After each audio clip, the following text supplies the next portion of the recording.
Okay, let's stain our bow. We're going to be using walnut stain, and I've stained one limb on this bow here, and we're going to stain the other limb here.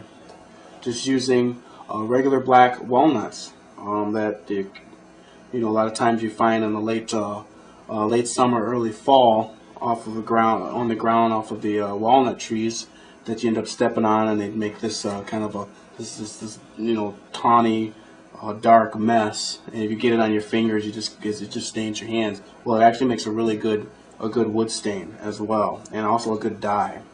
And really, all you need to do is take some walnuts and just boil them in some water. Let it sit for a day after they boiled a little bit, and you get this nice rich dark brown coloring, which is the dye. And really, that's all it is. And in this concoction here, I used 2 walnuts to 4 cups of water, boiled it down to possibly about, looks like there's about 2 cups in here.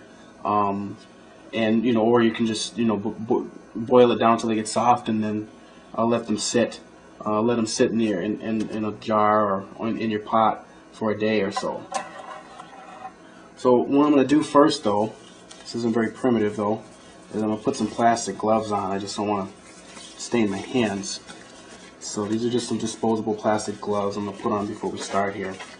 Alright, we'll start from the handle. And what I'm going to do is I've got a towel here, and I've already used a little bit that's stained here. And I'm just going to dip it in my walnut water here and dab it on just like you would apply any sort of stain that you buy from the store. And right away you'll start to see the color starts to change on our bow. This is our ash bow here. It's a solid 40 pounds. We're just finishing it up with some wood stain that's made of walnut. That's all it is. After it's been sanded down really well, start to stain it. Now after you apply your first coat and it dries a little bit, you can go back and apply another coat to get a darker or richer coloring if you so desire.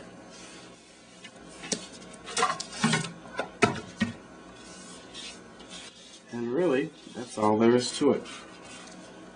So, in a little while, I'm going to come back, and when it's dry a bit, and I'm just going to apply another coat to get it a nice dark, rich color, like this, and match it up to this limb here.